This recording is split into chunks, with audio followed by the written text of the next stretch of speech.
The click of the pen was the loudest sound in the room. Not because it was sharp, because everything else had gone quiet on purpose. The air conditioning breathed like a machine that didn't care who lived or lost in this building. A wall clock ticked with a calm that felt insulting. And on the long table of polished glass, 2 black folders sat side by side like twins. One had a yellow sticky note that read, "Final." The other read, "Final. Rev." No one pointed at the difference. No one said it out loud.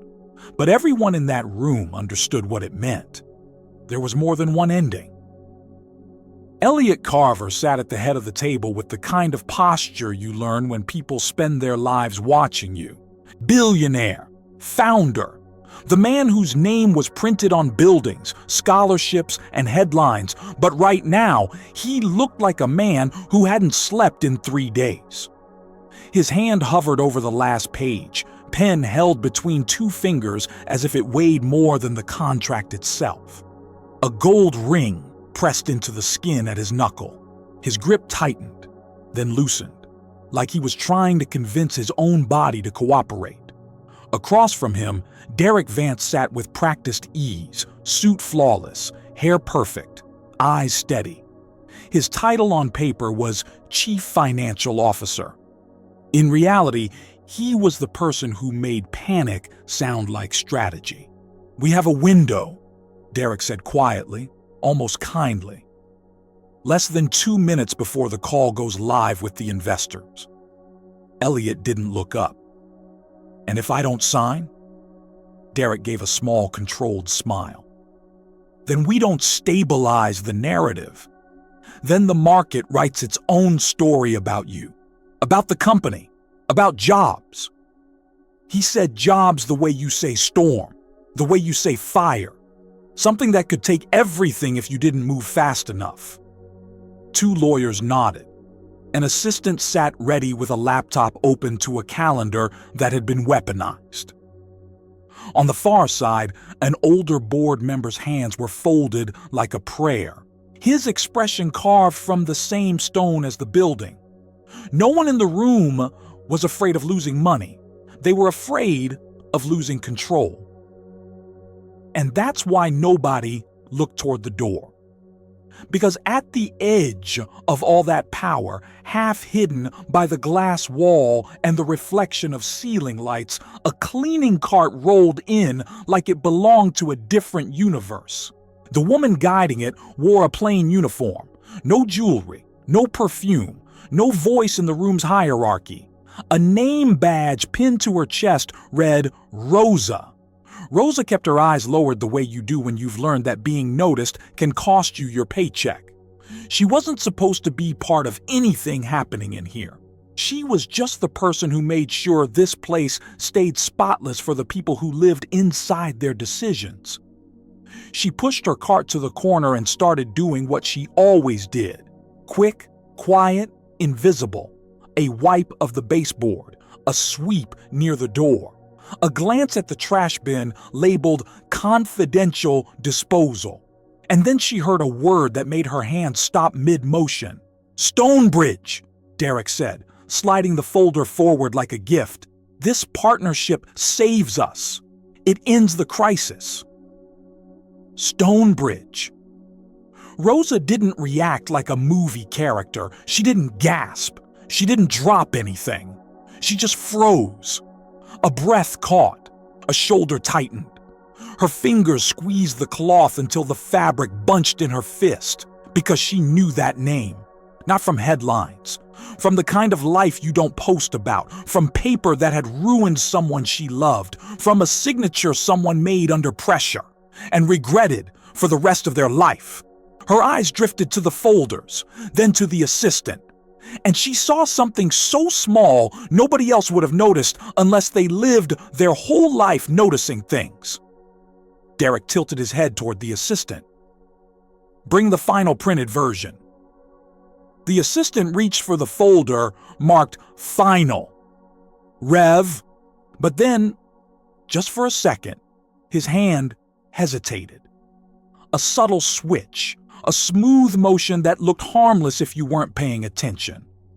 He slid one folder closer, pulled the other back, and in that quiet exchange, the version on the table changed without a single person announcing it. Rosa's gaze snapped to the confidential bin. A black cover, older, slightly bent, was folded and dropped inside like it was nothing. Like it wasn't evidence. Like it wasn't a story being buried. Rosa didn't know the clauses. She didn't need to. She knew what it felt like when the truth was treated like trash. Elliot's pen hovered lower. The room leaned in. A man at the end of the table checked his watch. Derek's voice softened. "Elliot, this closes the wound. After this, you can breathe." Elliot exhaled through his nose, almost a laugh without humor. "That's what everyone keeps saying." He lowered the pen. The tip kissed the paper. Click. And that's when Rosa spoke. Not loud, not dramatic. A whisper that barely made it past her own fear. "Please, don't sign that." The pen stopped. For half a heartbeat, nobody moved, as if the room had to process the fact that a nobody had made a sound in a place built for somebodies. Then a dry chuckle came from one of the executives. Not because it was funny, because laughter was the quickest way to crush something fragile. Derek turned his head, slowly. His eyebrow rose just enough to communicate disgust without the inconvenience of saying it. "I'm sorry," he said, still calm, still polite. "Ma'am, you need to step out. Now." Rosa's throat tightened. Her hands went cold. She could feel it. The moment a system decides you are a problem. A security guard took one step forward. Rosa swallowed. She looked at the paper again and felt the same old sickness rise in her chest. The sickness of watching people do something irreversible because everyone around them was pushing. Elliot lifted a hand, palm out. Not to her, to the guard. "No one touches her," he said. His voice wasn't loud either, but it carried. The entire table went still. Derek's smile didn't move, but something behind his eyes narrowed. "Elliot, we don't have time for—" Elliot didn't look at Derek. He looked at Rosa. And for the first time, he asked the only question that mattered. Why? Not, who are you? Not, what do you think you know? Just why? Rosa's mouth opened, then closed. Her heart slammed against her ribs like it was trying to escape, because in that one word, he gave her something she hadn't been given in a long time: a chance. If you've ever watched someone get ignored until the second the truth needed them, type, "I would believe her," in the comments. I want to know how many of you would have listened to a whisper in a room full of power. Rosa's voice came out thin, but steady enough to be real. Because that isn't the last page you reviewed. Derek's expression tightened. "That's an accusation." Rosa shook her head once, small. It's not the same." Elliot's eyes lowered to the document. He did something so simple it almost felt insulting to the whole performance around him. He checked the bottom corner, page 7 of 9. He lifted the stack, counted, 8 pages. His jaw tightened. Derek leaned forward. "Printing error. A formatting artifact. It happens." Rosa pointed without stepping closer. "The stamp. The revision stamp. It's different." Derek's smile became sharper. "You're a cleaning lady. You don't understand what you're looking at." Elliot finally looked up at him. And in that look, something shifted. Not anger, not kindness, a refusal to be controlled. Elliot set the pen down. The click this time sounded like a judge's gavel. "Nobody signs anything," he said. "I want the previous version, now." Derek's voice stayed smooth. "Elliot, you're overreacting to a misunderstanding." Elliot slid the folder closer to himself. Derek reached out just slightly, as if he were about to help. Elliot's hand closed around the folder first, and he held it. The room held its breath. Elliot's voice dropped low enough that it felt personal. "If you touch that," he said, "you're admitting you have something to hide." Derek froze. And in the silence that followed, Elliot Carver realized something he had never allowed himself to believe. The danger wasn't outside the company. It was sitting at the table with him. Elliot's pen hovered above the last line like it had suddenly forgotten what it was made for. The room had been built for certainty, polished table, calibrated smiles, the kind of cold lighting that made everyone look a little more confident than they deserved. A dozen eyes watched the tip of his Mont Blanc, waiting for the tiny scratch of ink that would turn a decision into a locked door. Derek sat at Elliot's right hand, angled just enough to feel like an ally. His suit was flawless. His voice had been flawless all morning too, smooth, measured, reassuring. "Just your signature here," Derek said almost softly, like he was helping Elliot cross the street. Across the table, two executives nodded in synchrony. A woman from legal had already arranged the folder as if it belonged in a museum. Cameras from a corporate communications team weren't officially there, but their presence floated in the air, silent, hungry, and then the whisper. "Don't sign this." It hadn't been a dramatic interruption, no shouting, no grand entrance, just a voice low enough to be mistaken for the building's ventilation. Elliot's eyes flicked to the glass wall. In the reflection, he caught her, small, still, a cleaning cart beside her like a quiet witness. She didn't look like someone who interrupted million-dollar meetings. She looked like someone people walked around without noticing. But her eyes didn't move. They stayed locked on him, steady as a hand on a shoulder. Elliot set the pen down, not gently. The sound was small, but in a room this controlled, it landed like thunder. "Hold," he said. Derek's smile froze. "Elliot." "No one signs anything," Elliot added clearer now. "Not until I'm done asking questions." A beat of silence. Then the polite confusion, the corporate theater of disbelief. "Sir," the woman from legal began carefully, "we've reviewed this agreement." Elliot didn't look at her. His gaze stayed on the cleaning woman behind the glass. "Who said that?" he asked. Derek let out a light laugh, the kind designed to make the room breathe again. "Probably someone in the hall. This floor is busy." Elliot stood up, not all the way, just enough to change the temperature of the room. "I heard it," he said. "I want to know who said it." No one moved. No one wanted to be the first to admit a meeting could be interrupted by reality. Elliot walked toward the glass door separating the conference room from the outer corridor.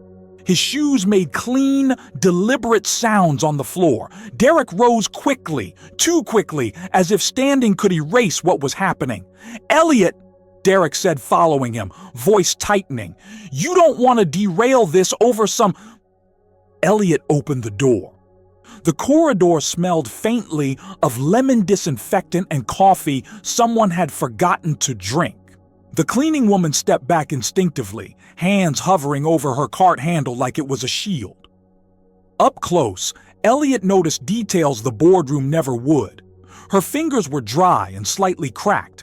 Her name tag wasn't fancy, just a simple printed label, Rosa. Her uniform was clean but worn at the seams. She looked like she'd been invisible for so long she didn't fully trust being seen. Elliot's voice softened without him trying. "Did you say that?" he asked. Rosa swallowed. Her throat moved like it hurt. "Yes," she said. Behind Elliot, Derek stepped into the doorway like a shadow in expensive fabric. Rosa's eyes flicked to him and back to Elliot. In them was something that wasn't fear exactly. It was calculation. The kind you learn when you've had to survive people with power. Derek smiled again, but it had lost warmth. "I'm sorry," Derek said, projecting politely into the hallway as if addressing a minor inconvenience. "Who are you?" Rosa's chin lifted a fraction. "I work here." Derek's laugh returned, sharper this time. "No, I mean, what's your role? What's your department? Because this is a confidential meeting." Rosa's hands tightened on the cart handle. "I'm the cleaning staff." The words landed the way Derek wanted them to, like a dismissal. Several faces peeked from inside the conference room, curiosity mixed with discomfort. A young assistant clutched a tablet to her chest like armor. Derek turned to Elliot, tone patient, condescending, dangerous. "Elliot, this is exactly why we have protocols. People overhear fragments, misinterpret them. Then," Rosa interrupted quietly. "I didn't misinterpret." Derek's eyes narrowed. "Excuse me?" Rosa looked at Elliot again. Her voice shook, but she didn't back down. "I didn't say it because I was guessing," she said. "I said it because I've seen this before." Elliot stared at her. "Seen what?" Rosa took a breath that sounded like she'd been holding it for years. "A signature trap," she said. The phrase was strange in that polished hallway. It didn't belong among stock tickers and quarterly projections. It belonged somewhere darker, somewhere people got hurt without anyone raising their voice. Derek's posture tightened. "That's not a real term." "It is when you're the one who loses everything," Rosa said, and then she turned her head slightly, like she was measuring how much truth the room could tolerate. Elliot's voice stayed even. "Tell me why you said don't sign." Rosa swallowed again. Her eyes darted toward Derek one more time, and for a split second, Elliot saw it. Her fear wasn't of being fired. It was of being punished for knowing too much. "I clean offices on this floor," she began. "Early mornings, late nights, when the lights are off and the doors are open because everyone thinks no one is listening." Derek stepped closer, voice sharpened with authority. "Are you admitting you've been eavesdropping?" Rosa's face flushed with humiliation. "I don't have to eavesdrop," she said, and her voice broke on the first half of the sentence. She steadied herself. "People talk like I'm furniture." That hit the hallway harder than any accusation. Even the assistant inside the room looked down, embarrassed on behalf of everyone. Elliot didn't speak. He waited. Rosa continued, quieter now, but with a steadier rhythm. "Last night," she said, "I was cleaning the small print room, the one with the big copier. The door was half open. I heard Mr. Derek in there with someone from the firm." Derek's mouth went still. Rosa looked past Elliot, as if she could still hear the echo of it. "He said," she continued, "that the signature page was the only part that mattered. That once it was signed, it didn't matter if the rest was updated afterward because the signature would validate the whole file." The legal woman inside the room went pale. Elliot's eyes snapped to her. "Is that possible?" She didn't answer immediately. Her silence was an answer. Derek's voice came out calm, but strained. "This is absurd," he said. "She's either lying or misunderstanding." "Elliot, you know me?" Elliot didn't look at Derek. He looked at Rosa. "What else did you hear?" he asked. Rosa hesitated. "He said something about page numbers," she admitted. "He said, 'Make sure the last page matches. He never reads the middle.'" The boardroom behind them went so quiet, it felt like sound had been removed. Elliot turned slowly and walked back into the conference room. Rosa followed 2 steps behind, as if crossing into that space might break some unwritten law. Derek blocked her path instinctively. "Absolutely not," Derek said. She can't be in here. Elliot's voice cut through him like a blade made of ice. She goes where I go, Elliot said. Move. Derek didn't move fast enough, and Elliot didn't wait for permission. Inside the conference room, everyone looked trapped between loyalty and survival. Elliot returned to his seat but didn't sit. He placed both hands on the table and leaned forward. Open the document, he said. The woman from legal blinked. It's right there. Not the paper, Elliot said. The original file. Derek's expression didn't change, but his eyes had a new light. Sharp, alarmed.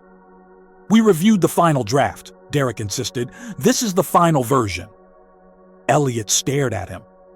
Then it won't hurt to compare. A young analyst, nervous, eager, moved to the laptop connected to the screen.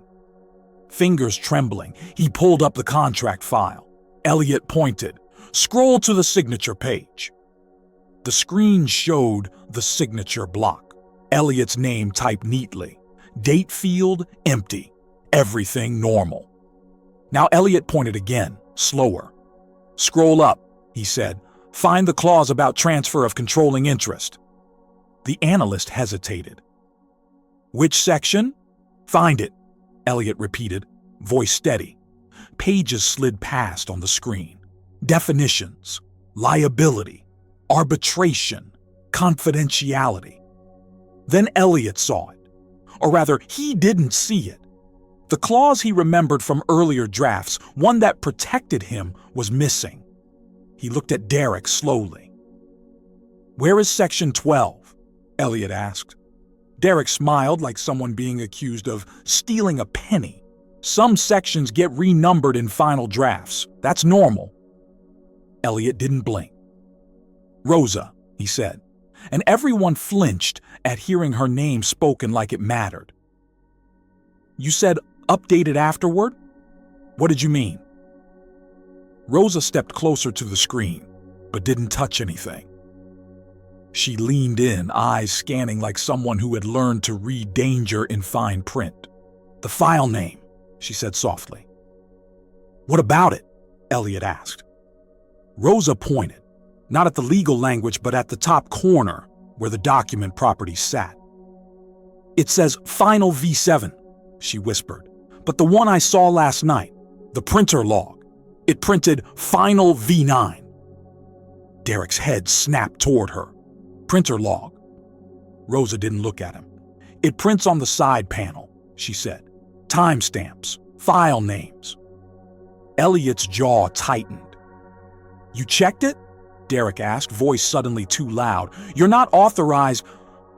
I wasn't checking, Rosa said, and her voice trembled with frustration. I was wiping it down.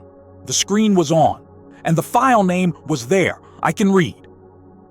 Elliot turned to the analyst. Pull the printer queue history from last night. The analyst's eyes widened. I don't have access. Elliot looked at the IT director sitting quietly at the far end. Do you? The IT director swallowed. Yes. Then do it, Elliot said. Derek tried one last time to control the narrative. Elliot, he warned, voice low now. You're humiliating someone over rumors. This is not how a leader behaves. Elliot stared at him with something colder than anger. This, he said, is exactly how a leader behaves when someone tries to steal from him. The IT director pulled up a system window. The room leaned in, and there it was. Multiple print jobs from last night. Final VU9, printed at 11:47 p.m., printed by Derek's access badge. The air changed. Derek didn't speak at first. He didn't have to. His silence confirmed what his smile had been hiding all along. Elliot looked at the screen, then at Derek, then back at Rosa. Rosa stood perfectly still, like her body didn't want to give anyone the satisfaction of seeing her shape. Elliot's voice softened again, but this time it carried steel underneath. "Rosa," he said, "why did you risk this?" Rosa blinked quickly, like she was refusing tears in a room that had never made space for them. "Because I've watched men like him," she said quietly, nodding toward Derek without looking at him, "take everything from people who didn't deserve it." A pause. "And because," she added, voice barely above a whisper, "I know what it feels like to sign something you don't understand and spend years paying for it." Elliot held her gaze. In that moment, the billionaire in the tailored suit and the woman with cracked hands occupied the same human space. Not power, not status, just truth. Elliot turned to the legal woman. "I want the full audit," he said. "Every version, every email, every access log." Then he looked at security. "And I want Derek's badge disabled," Elliot said. "Now!" Derek's smile finally broke. "Elliot," he hissed, "you're making a mistake." Elliot leaned in, voice low enough that only Derek could hear. "No," Elliot said. "The mistake would have been signing." He straightened, and for the first time, he addressed the entire room like the meeting had just begun. "We're not finishing this deal today," Elliot announced. "We're finding out who tried to bury a truth inside a stack of paper." He glanced at Rosa one more time, and something in his eyes shifted. A recognition. Not pity. Respect. And this room built for certainty, finally understood something it had spent years ignoring. The person who saved them was the person they never bothered to see. For a moment, the room didn't know what to do with the truth. It was sitting there on the screen, glowing in black and white, Final V9, Derek's badge, a timestamp that didn't care about anyone's reputation. Derek's face stayed composed, almost heroic in its calm, like a man trying to outstare a fire until it went out. "This proves nothing," he said. "My badge could have been used, cloned, misplaced. People are careless." Elliot didn't move, didn't blink.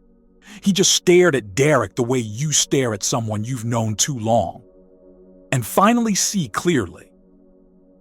"You're still talking," Elliot said quietly, "like you're in control." Derek's smile tightened. Across the table, the legal woman looked like she wanted to disappear into her laptop.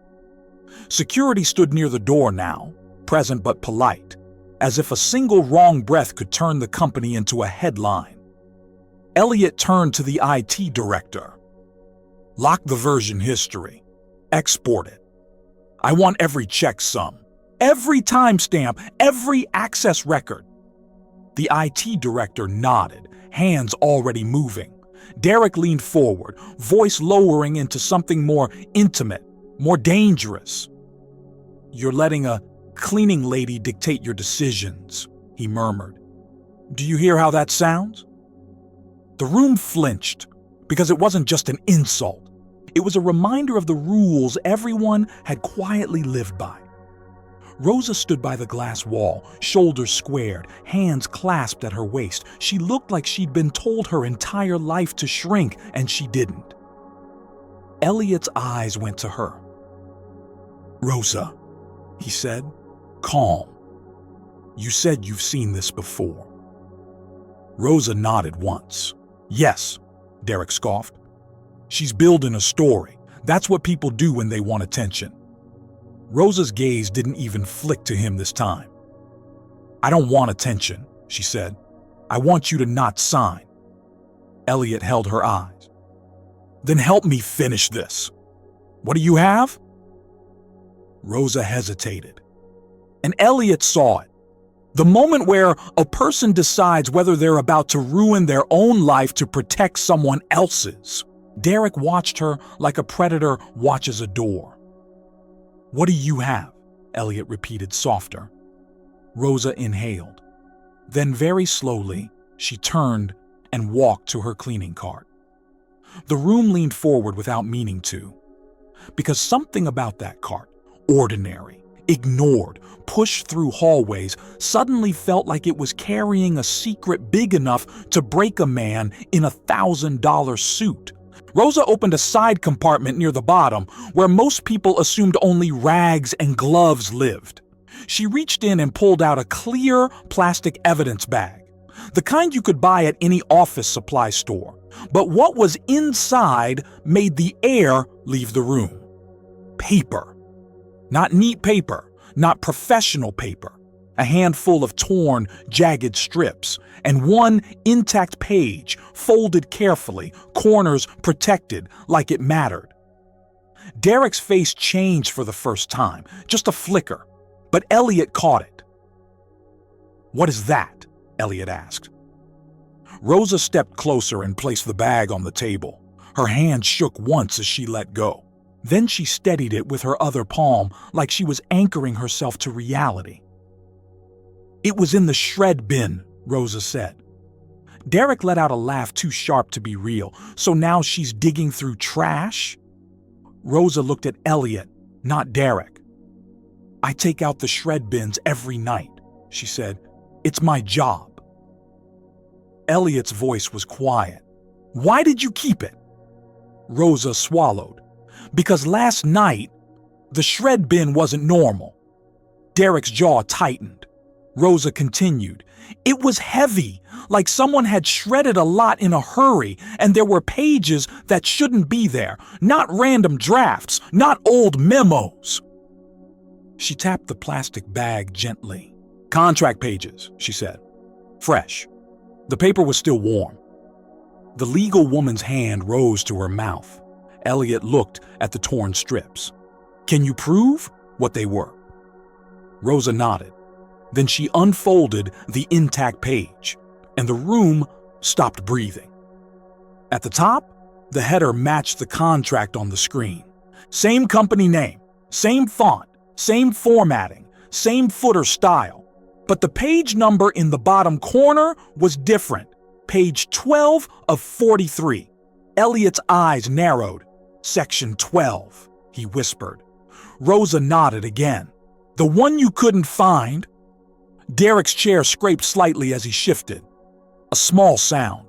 A loud confession. Elliot reached out and took the page. His hands were steady, but his eyes were not.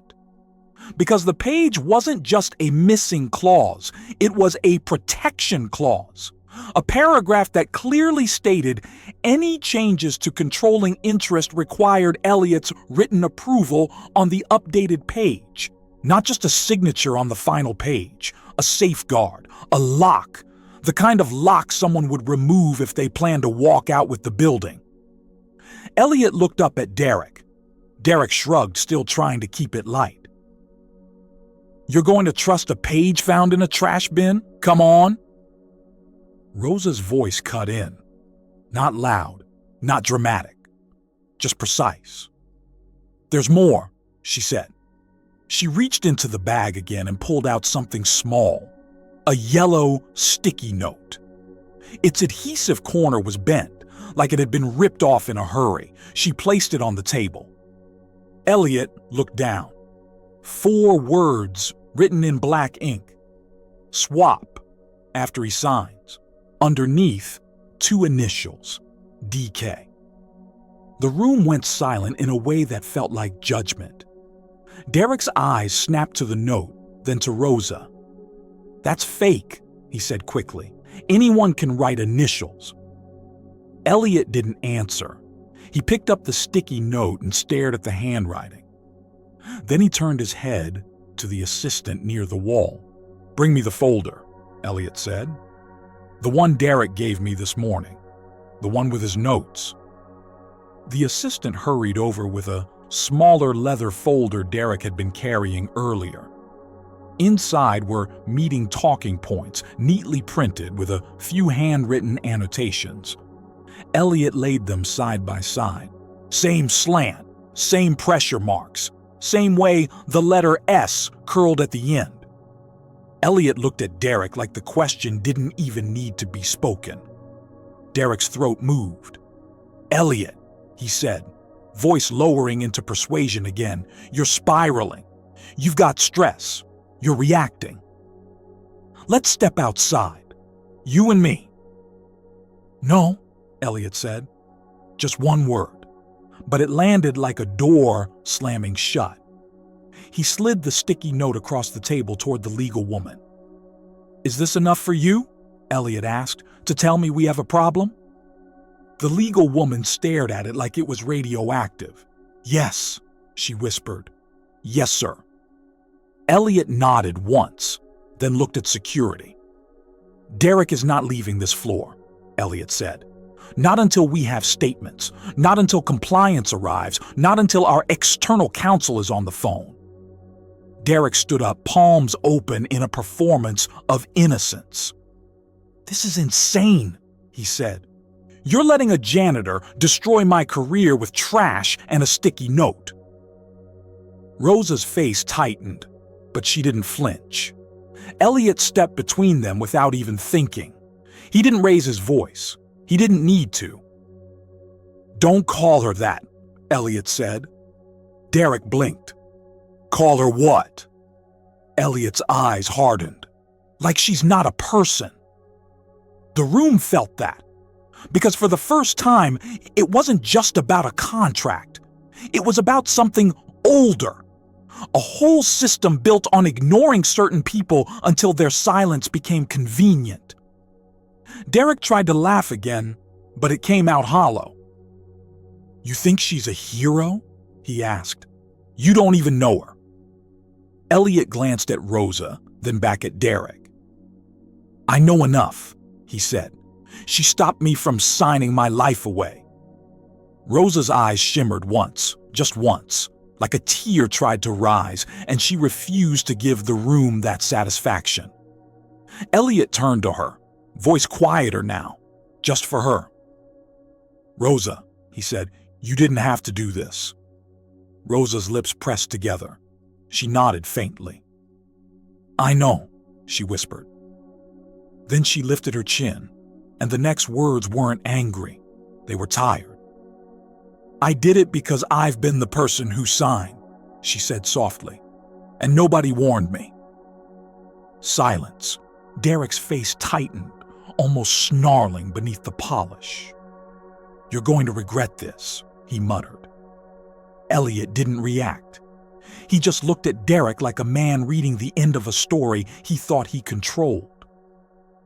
"Maybe," Elliot said, "but you're going to answer for it." And that's when the power in the room shifted completely. Not because Elliot was rich, not because Derek was exposed, but because the invisible person, the one everyone assumed didn't matter, had brought the one thing money couldn't buy: proof. They didn't drag Derek out in handcuffs. Not yet. This wasn't that kind of room, not the kind with sirens and shouting. It was the kind with glass walls and quiet smiles that could ruin you without raising their voice. Security guided Derek to a smaller conference room down the hall. He walked like a man who still believed the building belonged to him. And maybe, in his head, it did.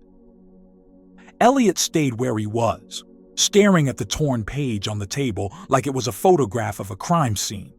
The legal woman was already on the phone. "External counsel," she murmured. "Compliance is coming up now."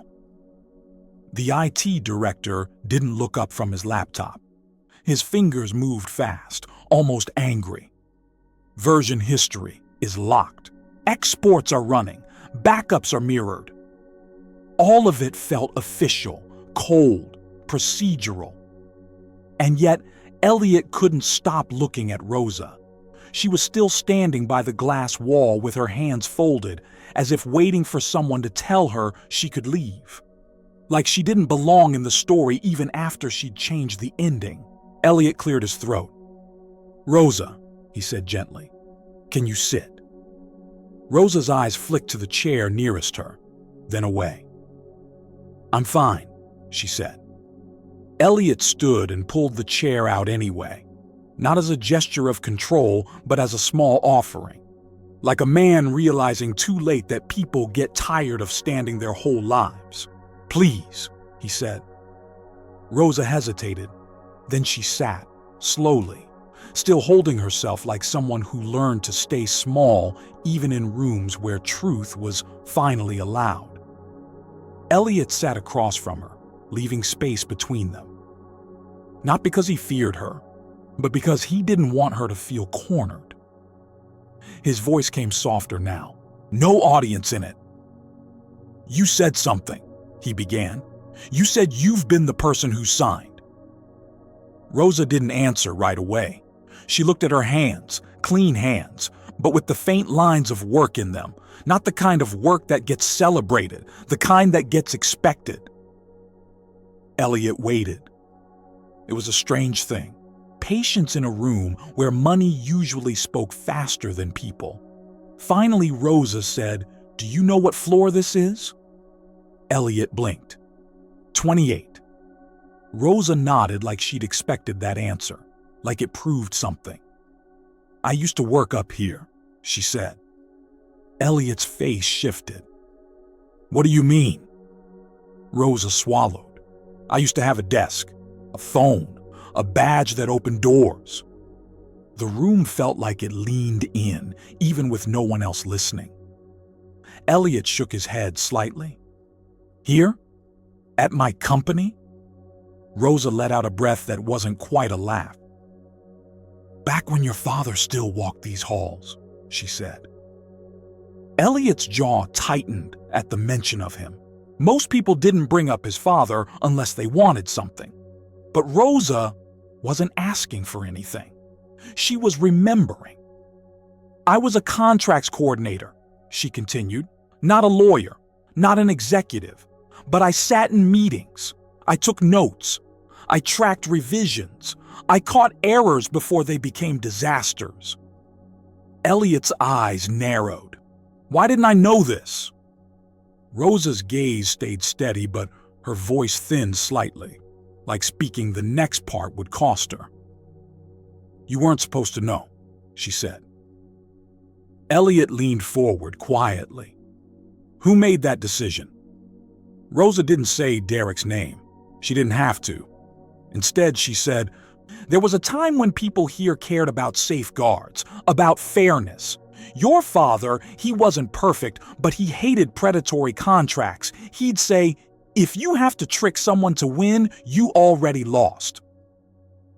Elliot flinched, because it sounded like his father. And Elliot hadn't heard that voice in a long time. Rosa's fingers pressed into her palm, anchoring herself. "I helped build the clause you held today," she said. Elliot's head snapped up. "Section 12? Rosa nodded once. "It was meant to protect ownership from being stolen through technicalities," she said. "Your father asked for it after he watched a friend lose everything in a merger he didn't understand." Elliot's throat tightened. "You wrote it." "I formatted it," she corrected softly. "I tracked it. I made sure it never disappeared in revisions." She glanced at the torn page again, and I recognized it immediately. Elliot sat back as if the chair suddenly wasn't strong enough. "You recognized it," he repeated. Rosa nodded. "The header, the footer, the language, even the spacing. Your legal team has a style. Once you've stared at it for years, you know it like handwriting." Elliot stared at her, not with suspicion, with something closer to grief. "Why are you cleaning floors now?" he asked, the question coming out blunt because he didn't know how to soften something that ugly. Rosa looked down, and for the first time, her shoulders sagged, like the truth was finally heavy. "After your father died," she said, "things changed." Elliot didn't interrupt. Rosa continued, choosing each word like it mattered. "New people came in," she said. "New priorities, efficiency, streamlining, aligning stakeholders." That's what they called it. Her eyes lifted to meet Elliot's. "They called it a restructure," she said. "I called it a purge." Elliot's expression tightened. "They fired you." Rosa nodded slowly. But before that, she added, I saw things.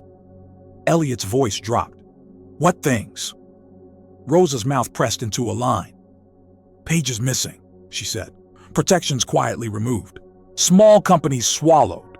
Partners forced out. People signing because they trusted the suits in the room. A pause. And then one day, she said, I was handed a severance package and a non-disclosure agreement. Elliot's eyes flicked to the contract on the table. Rosa nodded like she knew where his mind went. They said, sign this and we'll make it easy. Her voice didn't crack. She wouldn't let it. But I knew what I'd be signing, she said. I knew it would mean silence, forever. Elliot's breathing slowed. What happened? He asked.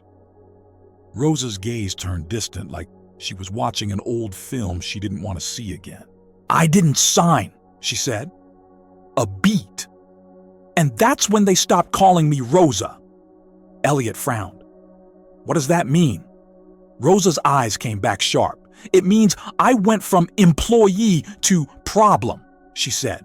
From Rosa to her. From she works in contracts to she's difficult. Her hands stayed folded, but her knuckles were pale now. They didn't need to scream at me, she said. They just made sure no one would hire me. Elliot's voice was barely there. Blacklisted. Rosa didn't confirm it like a dramatic reveal. She confirmed it like a fact that had been living with her in the quiet for years. Yes, she said. Elliot stared at her, at the calm in her face, the restraint, the dignity. That's why you clean, he murmured. Rosa exhaled slowly. I clean because my son needed braces, she said. I clean because my mother got sick and hospitals don't take pride as payment. I clean because when people lock doors, you find another entrance. Elliot swallowed hard. He tried to speak, but his voice failed him for a second. When it came back, it sounded different, less executive, more human. You have a son, he said. Rosa nodded. He's 16. Elliot blinked at that, surprised by how normal it sounded. How life kept going even after a person was erased. Does he know? Elliot asked. About what you used to do? Rosa hesitated. Then she said, he knows I work hard. That sentence hit harder than any confession because it wasn't about shame. It was about survival.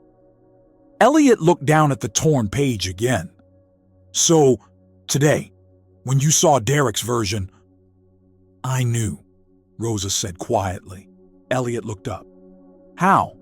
Before the screen proved it. Rosa's eyes held his. Because I've watched this trick before, she said. I watched them remove protections right before signatures. I watched them act calm, act friendly, act offended if someone questioned them. A pause. And I watched good people sign because they didn't want to look paranoid, she whispered. Elliot's face tightened.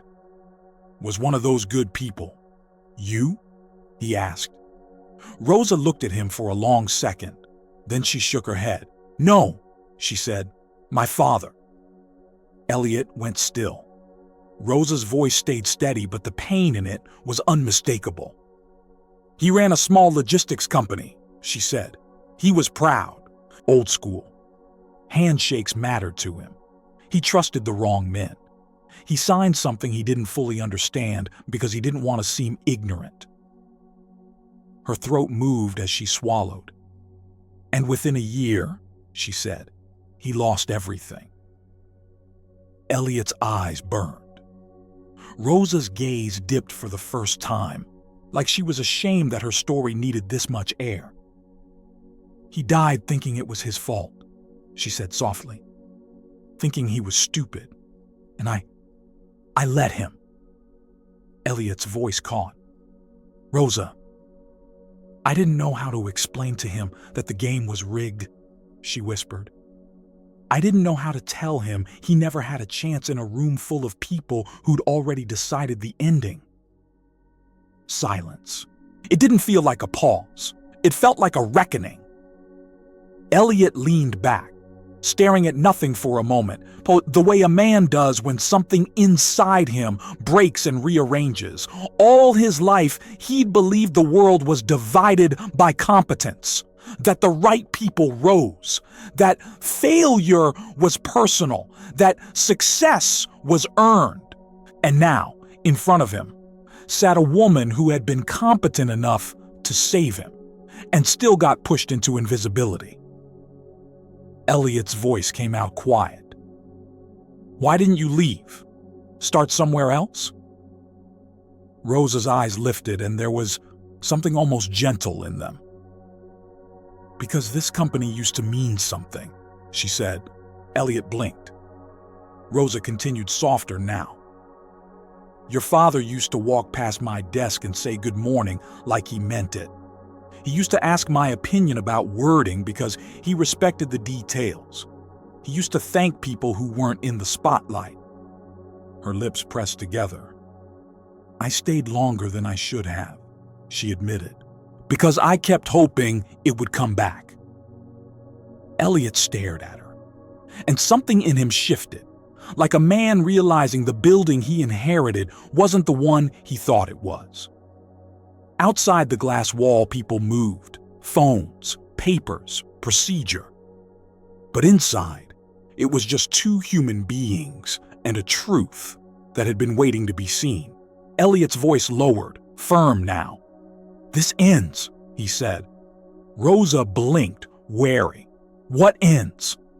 Elliot looked at her, not like she was a cautionary tale, like she was the missing piece of his own. "This kind of silence," he said. "This kind of erasing." Rosa's jaw tightened. "They'll come after me." Elliot didn't hesitate. "Then they'll have to come through me," he said. Rosa's eyes narrowed, not impressed. She'd heard promises before. Elliot noticed, and his voice softened again, less heroic, more honest. "I'm not asking you to trust me," he said. "I'm asking you to let me do the one thing I should have done years ago." Rosa stared at him. "Which is?" she asked. Elliot swallowed. "To listen," he said. For a second, Rosa's composure cracked, not in tears, not in drama, just in a tiny tremor of exhaustion, because being listened to after years of being ignored can feel almost unbearable. Then footsteps approached fast outside. Compliance had arrived. Elliot stood straightening his jacket, but he didn't turn away from Rosa. Not this time. He looked at her like a person, full and real, and said something that changed the tone of the room before anyone else entered.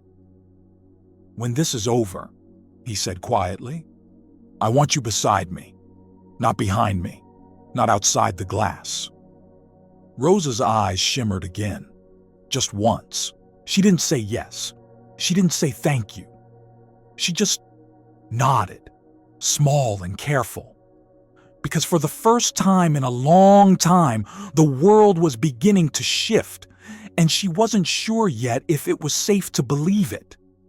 The door opened.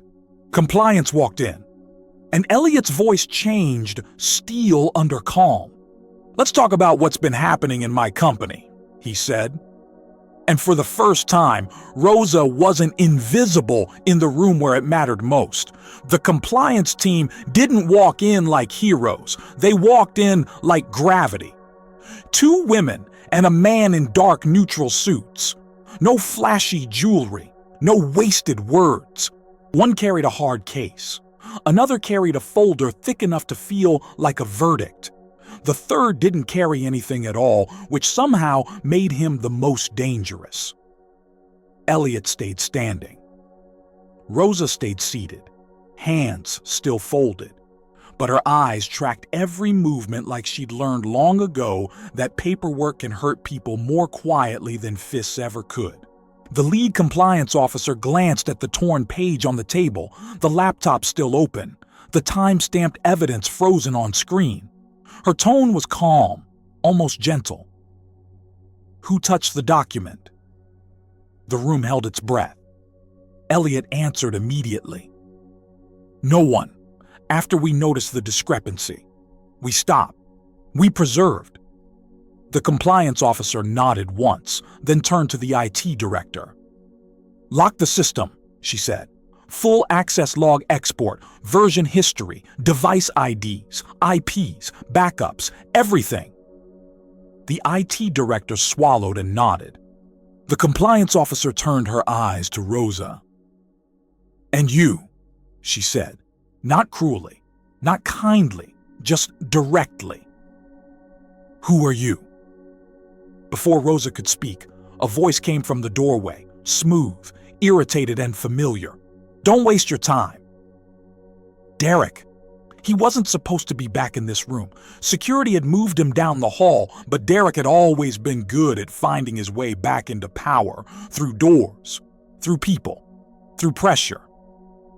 He stood there with a lawyer beside him now, mid-40s, expensive suit, eyes like a scanner. Derek's smile was polite in the way a blade is polished. "That woman is a disgruntled former employee," Derek said, as if he were introducing a stain. "She was terminated. She's been trying to get back at this company for years." Rosa's posture didn't change, but Elliot felt something inside him stiffen. "Derek," Elliot said, voice low, "you're not in charge of this room anymore." Derek's smile widened by a fraction. "Oh," he said, "you think this is about control?" He stepped in, slow, deliberate, like a man walking into a room he believed belonged to him. "This is about liability," Derek said. "And right now, Elliot, you're standing next to a liability." His lawyer cleared his throat gently, then placed a folder on the table with a soft, confident slap. "I'm counsel for Mr. Vance," the lawyer said. "Before anyone makes rash accusations, we need to establish a few facts." The compliance officer didn't even blink. "Proceed," she said. The lawyer opened the folder. "First," he said, "Ms. Rosa, correct?" Rosa didn't correct the way he said her name, sharp, almost dismissive. "Yes," she replied. "Rosa what?" the lawyer asked. Rosa hesitated. Elliot noticed, not because she was hiding something, because she'd spent years learning what it cost to give people your full name in a room like this. "Rosa Martinez," she said. The lawyer nodded as if he'd expected it. "Ms. Martinez," he continued, "you are not employed by this company in any corporate capacity, correct?" Rosa held his gaze. "I'm contracted cleaning staff," she said. "Exactly," he said, and the word came out like a stamp. "So you have no authorization to review executive contracts, no legal training, no clearance, no role in this transaction." Elliot leaned forward. "She recognized a missing clause," Elliot said. The lawyer didn't look at him. "Second," the lawyer said, flipping a page, "Ms. Martinez was previously employed by this company. She was terminated." Rosa's jaw tightened. Elliot's eyes narrowed. "On whose authority?" The lawyer smiled politely. "Human resources," he said, "documented, signed, for cause." Rosa's breathing stayed steady, but her eyes sharpened like a switch had been flipped. Elliot's voice went colder. "For cause," Elliot repeated. "Meaning what, exactly?" The lawyer slid a single page across the table toward Elliot, as if offering him a gift. Elliot didn't touch it yet. He read it where it lay. "Violation of company policy," the lawyer said. "Breach of confidentiality. Failure to comply with supervisory direction." Elliot looked up slowly, and for a moment the room felt like it was waiting to see which story he would believe. Derek's or Rosa's? Derek leaned casually against the edge of the table like he was watching a courtroom drama he'd already written. "She's manipulative," Derek said. "She's smart in a petty way. She knows how to create drama. And now she's found a way to insert herself into your signature moment." Rosa didn't flinch, but Elliot felt something hot in his chest. Because Derek wasn't just defending himself, he was doing what men like Derek always did, turning the room against the person without a title. The compliance officer's voice cut through Derek's performance. "Mr. Vance," she said, "your opinions are irrelevant. Evidence isn't." Derek's smile flickered. He didn't like being spoken to that way, so he did what he always did when he felt control slipping. He escalated. "Fine," Derek said, nodding slowly. "You want evidence?" He snapped his fingers once at his lawyer. The lawyer pulled another sheet from the folder. "This is a non-disclosure agreement," the lawyer said, "signed by Rosa Martinez." Elliot's eyes went straight to Rosa. Rosa didn't move at first. Then her gaze dropped to the paper as the lawyer slid it across the table. Not to Elliot this time, to her. It stopped right in front of her folded hands. Rosa stared at it. And for the first time since this all began, her composure cracked. Not in tears, not in panic, in disbelief. The room went quiet enough to hear the hum of the building. Derek's voice softened, faux sympathetic. "You said you didn't sign," he said. "So either you lied or you don't remember what you signed." Rosa's fingers hovered over the page like it was contaminated. Slowly, she leaned in. Her eyes scanned the signature line.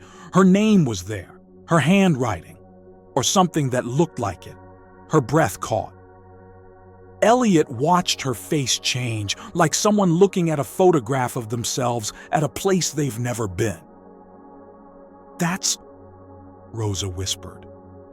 Derek leaned forward, voice sharpening again. "That's your signature," he said. "Meaning you agreed to confidentiality. Meaning anything you say here is a violation. Meaning you've already breached." He glanced at the compliance officer. "And if she breached," Derek said smoothly, "the chain of custody on that torn page is compromised. The entire room is compromised." Elliot's hands curled into fists at his sides. He felt the trap. It was slick and perfectly timed. Discredit the whistleblower, poison the evidence, force Elliot back into the signature by making the alternative look legally radioactive. The lawyer spoke again, calm as a metronome. "We're requesting Ms. Martinez be removed from this meeting immediately," he said. "And we're advising Mr. Hale not to engage further with a non-authorized contractor who is in clear violation of a signed NDA." The compliance officer didn't respond immediately. She looked at Rosa. Rosa's eyes were still locked on that signature line. Her lips parted slightly, as if the air had been taken from her. Then, finally, Rosa lifted her head. She looked Elliot in the eyes, and her voice came out small but unmistakably true. "I never signed that," she said. Elliot felt the room tilt, because now there were only two possibilities. Either Rosa was lying, or Derek had just done something far bigger than tamper with a contract. He had forged a person's silence. Elliot stepped closer to Rosa, not towering, shielding. He placed his hand on the table beside the paper, careful not to touch it. Then he looked at compliance. His voice was steady. "Freeze everything," he said. "That document too." Derek's smile returned, confident. "Elliot," he murmured, "be careful." Elliot didn't blink. "I am," he said quietly. "That's why I'm not signing anything." And in that moment, Derek realized the old Elliot, the one who trusted suits and timelines, was gone. But Derek wasn't finished. Not even close. The paper sat between them like a loaded object.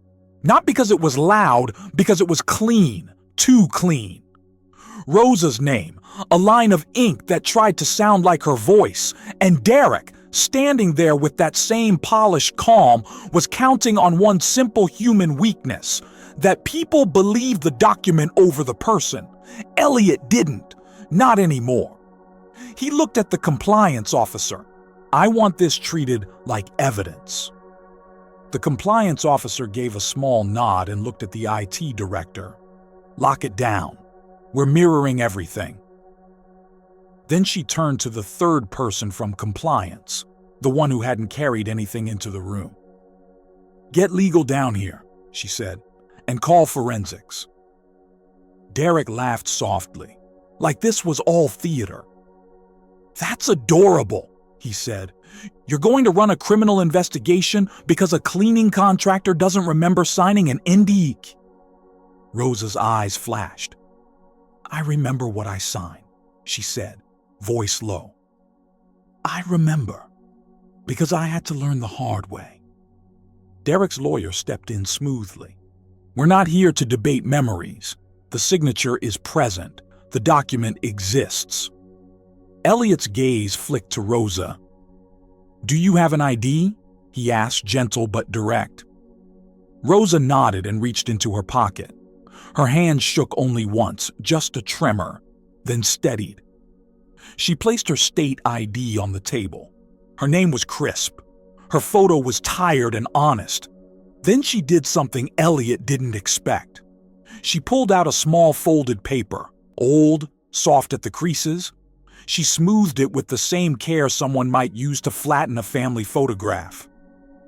What's that? Elliot asked. Rosa hesitated.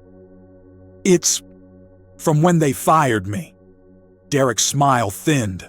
Rosa slid the paper across. It was a termination notice.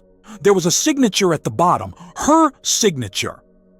But the ink was faded, the pen pressure uneven. The letters didn't look like a performance, they looked like a person signing while trying not to cry. Elliot didn't say anything.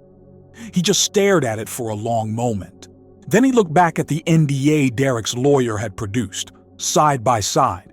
Two signatures that were supposed to be the same woman, but they weren't the same story. Rosa pointed to the termination signature first. This is mine, she said, voice steady now. I signed it because I didn't know what else to do. Then she pointed at the NDA signature. And that one, her throat tightened. That one feels like someone trying to sound like me. Derek leaned in, voice cool and sharp. Feelings aren't forensic. Elliot's eyes stayed locked on the signatures.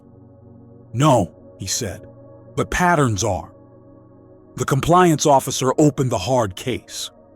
Inside were gloves, evidence sleeves, seals, and almost absurdly, a small portable scanner. Derek's lawyer raised a brow.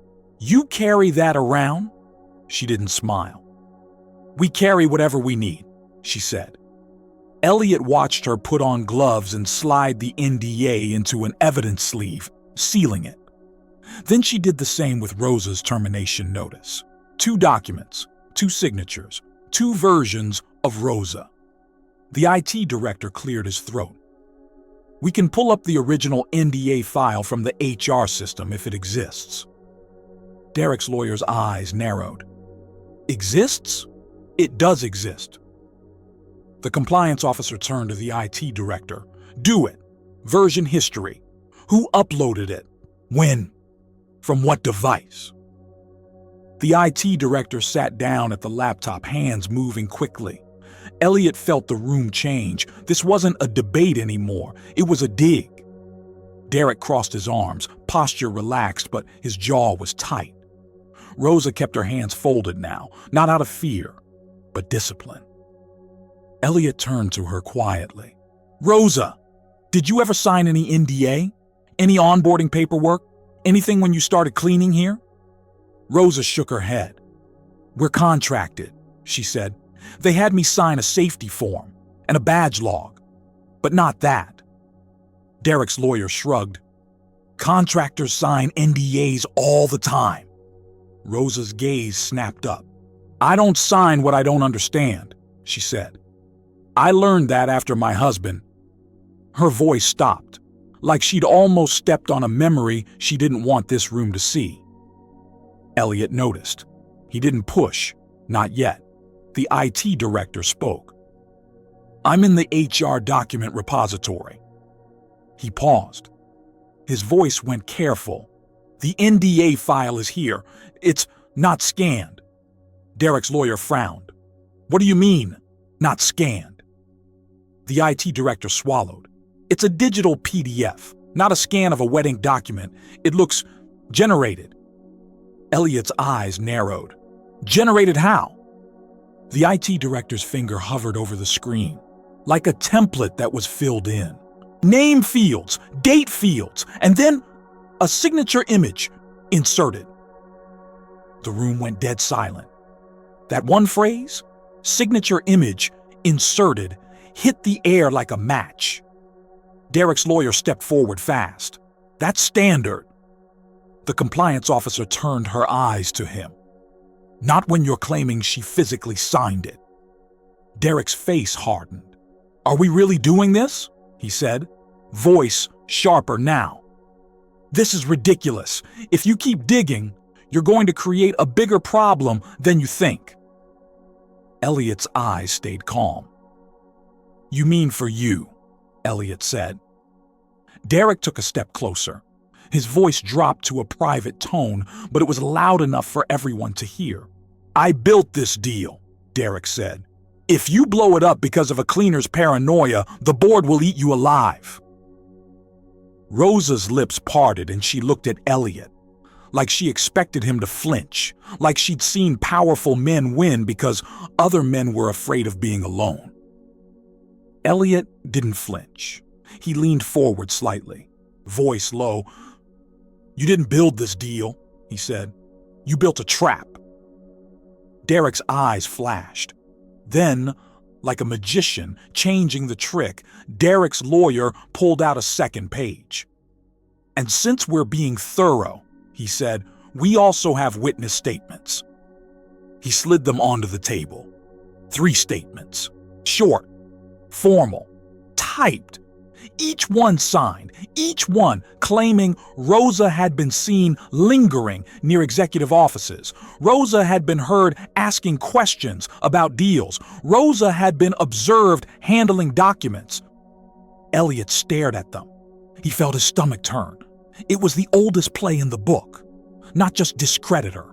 Build a paper trail that makes her look dangerous. Derek's voice softened again. A false kindness meant to sound reasonable. We tried to handle this quietly, Derek said. We're a compassionate company. But some people don't know their place. Rosa went still. That phrase, don't know their place, did something to her. Her eyes didn't get watery. They got older. Like the room suddenly became every room she'd ever been small in. Elliot's voice came out tight. Who wrote those statements? He asked. Derek shrugged. People who saw what they saw. Elliot turned to the compliance officer. Can you verify who authored them? He asked. The compliance officer didn't answer him right away. She looked at the IT director. Metadata, she said. Check the file properties. Who created it? What machine? What account? The IT director's fingers moved again. He froze. His face went pale. He said. Elliot's heart thudded. What? The compliance officer asked. The IT director swallowed hard. All 3 statements were created on the same computer. He looked up, and the account name is... He hesitated, like saying it might get him fired. Derek Vance. The room stopped breathing. Derek's smile didn't just fade, it cracked. That's impossible, Derek's lawyer snapped. The IT director shook his head. It's in the file properties. Same creation time window, same author field. Elliot felt the air shift toward the truth like a tide. Derek's eyes darted, fast, calculating. IT systems autofill authorship, Derek said quickly. Maybe someone used his workstation. Maybe? The compliance officer cut him off. We'll know, she said, because the access logs don't lie. And then Rosa, quiet Rosa, did something that turned the room. She reached into her pocket again and pulled out a pen. Not fancy, just ordinary. She set it on the table. Elliot looked at her, confused. Rosa's voice was soft, but it landed heavy. That's the pen they made me use, she said. Derek's eyes flicked to it. One single flick. But Elliot saw it, a microsecond of recognition. Rosa glanced at the compliance officer. Ask him, she said, voice steady. Why my signature looks like it was written with a different hand. The compliance officer looked at the pen, then at the documents. Then she did something simple, almost mundane. She slid a blank sheet of paper across to Rosa. Write your name, she said. Rosa's hand hovered. For a moment it looked like she might refuse, not out of guilt, but out of fear. Because handwriting is intimate. Because forcing someone to prove themselves is humiliating.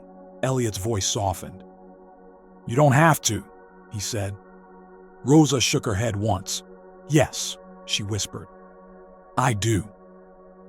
She picked up the pen and wrote Rosa Martinez. It wasn't perfect. It wasn't pretty, but it was alive. The way the R leaned slightly forward, the way the Z in Martinez cut like a small blade, the way the letters pressed deeper where her hand naturally tightened. Elliot looked at the NDA signature again. It was smoother, more uniform, more practiced, like someone who had traced her name instead of owning it. The compliance officer slid the blank page away, sealed it like evidence. Then she looked directly at Derek.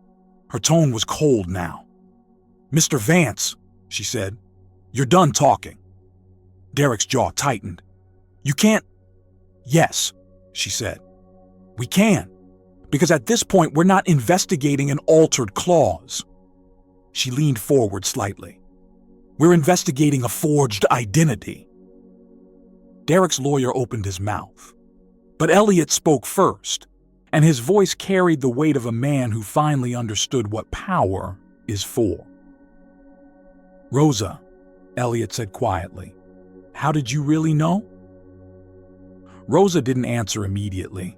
She looked down at the pen again, then up at Elliot. And her next words didn't just explain the contract, they explained her life. I've seen this handwriting before, she said, on something that destroyed my family. And the room went still. Because now the story wasn't just about a deal, it was about a pattern. And Derek wasn't just a shark. He was a man who'd done this before. The room didn't erupt. That's what made it terrifying. After the IT director said Derek's name out loud, after the words Derek Vance hung in the air like a verdict, everyone went quiet in that careful, corporate way people get when they realize the truth is about to cost someone power. Rosa stared at the pen on the table like it was a doorway. Elliot leaned toward her, not pushing, not rushing. Rosa, he said softly, when you said you've seen that handwriting before. Derek tried to laugh again, but it came out thin. This is insane, he snapped. You're letting her spin a sob story. The compliance officer cut him off without even looking at him. Mr. Vance, she said, calm as ice. I'm going to ask you one more time to stop speaking. Derek's lawyer reached for the witness statements like he could physically pull the narrative back into his control. But Elliot didn't watch the lawyer. He watched Rosa. Her throat moved as she swallowed something old and bitter. Then, slowly, She reached into the side pocket of her cleaning cart, an ordinary canvas pouch no one had ever cared enough to notice, and she pulled out a slim plastic folder. Not crisp, not new. It had been handled so many times the edges were cloudy, like a window rubbed by desperate fingers. Everyone stared. Derek's eyes narrowed. "Where did you get that?" he asked. Rosa didn't look at him. "I kept it," she said quietly. "Because when you're poor, you learn something early." She lifted her eyes to Elliot. "People like him?" She nodded slightly toward Derek without naming him. "They count on you not keeping proof." Elliot's voice went lower. "What is it?" Rosa opened the folder and slid out a set of papers. Old letterhead, a settlement agreement, a termination notice, and a single-page acknowledgement with a signature at the bottom. Her fingers trembled as she pointed. "That," she said, "is my husband's name." Elliot's chest tightened. He glanced down. The name read Mateo Martinez, and under it, on a line that was supposed to be his signature, was handwriting that looked eerily familiar. The same smooth confidence, the same forced steadiness, the same lie trying to sound like a person. Derek's lawyer leaned in, sharp. "This is unrelated." Rosa's voice stayed steady, but there was pain tucked behind every word. "It's not unrelated," she said. "It's the same hand." The compliance officer asked quietly, "What is this case?" Rosa's eyes drifted for a second, like she could see another room, another table, another man trying to speak while people talked over him. "My husband used to work at a medical supply warehouse," she said. "Not here. Before. Different company, different building, same kind of suits." Elliot's jaw tightened. "What happened?" Rosa held the paper tighter. "They said equipment went missing," she said. "They said he had access. They said he was seen near the loading bay. They had statements." Her voice cracked on that last word. Then she pulled it back together. "They told him to sign an acknowledgement. They told him it was just for the records, just to close the file. They told him if he didn't sign, they'd call the police." Derek scoffed. "This is—" "Stop," Elliot said, finally looking at Derek. Not angry. Worse. Certain. Derek's mouth closed. Rosa continued. "My husband couldn't read English well," she said. "He asked me to come with him. I did. I sat in the hallway because they said I wasn't allowed inside." Her voice got quiet. "And when he came out, he looked like someone had taken something out of him." Elliot swallowed. "What did he sign?" Rosa's eyes were wet now, but her voice did not shake. "He didn't," she said. The room held its breath.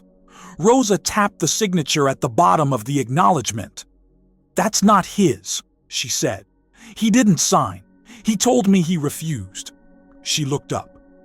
"But later, when we asked for the file, the signature was there." The compliance officer's face changed. "You challenged it?" Rosa let out a small laugh, but it was hollow. "We tried," she said. "We didn't have money for lawyers. We didn't have connections. We had fear." She stared down at the paper like it could still hurt her. "They offered a settlement. They offered silence. They offered us enough to make us stop fighting." Her eyes flicked to Elliot. "We took it. Because we were tired. Because we were scared." Elliot's voice was barely above a whisper. "What happened to your husband?" Rosa hesitated. Then she said it plainly. "He got sick after," she said. "Not right away, but the stress, the shame, it changed him. He stopped laughing. He stopped sleeping. And one day he said, 'I feel like I'm disappearing, Rosa.'" She swallowed hard. "He died before he could ever clear his name." Derek shifted. not dramatically, just a small movement, like a man adjusting himself in a chair he no longer owns. Elliot saw it, that flicker, that discomfort, not guilt, recognition. Elliot stared at the old acknowledgement page, then at the NDA, then at the handwriting sample Rosa had just written. And slowly, the picture stopped being a single moment. It became a pattern. The IT director cleared his throat again. "Those documents, do they have any identifying details?" he asked Rosa. "Company name? Attorney name?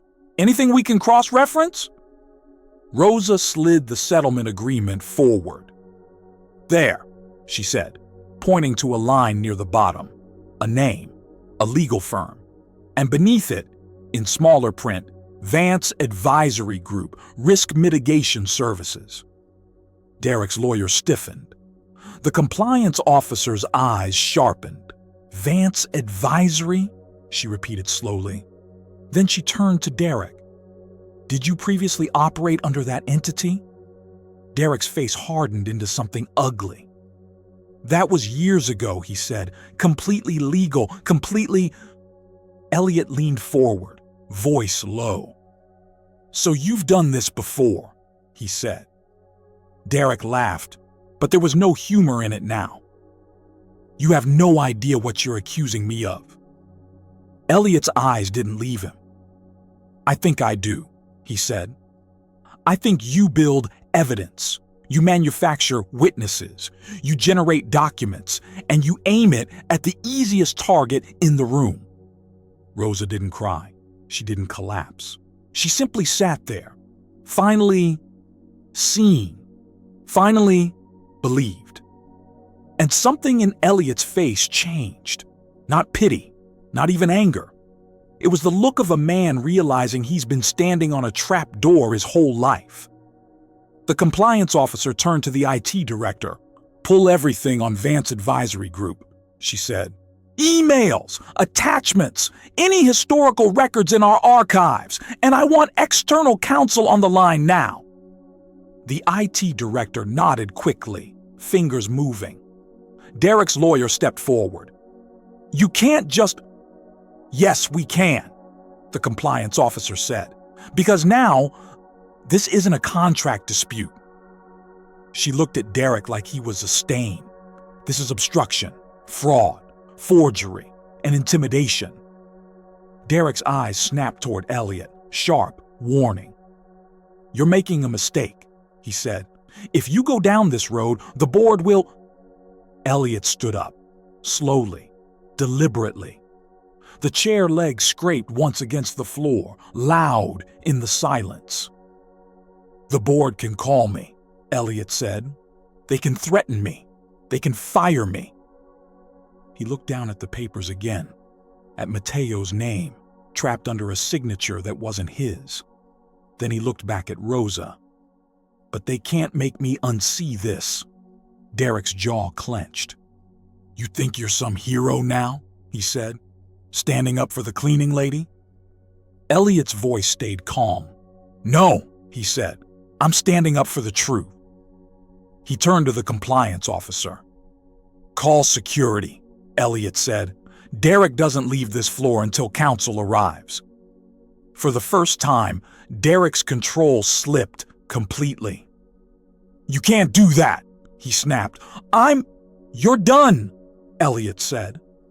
Rosa whispered, almost to herself. "It's the same hand."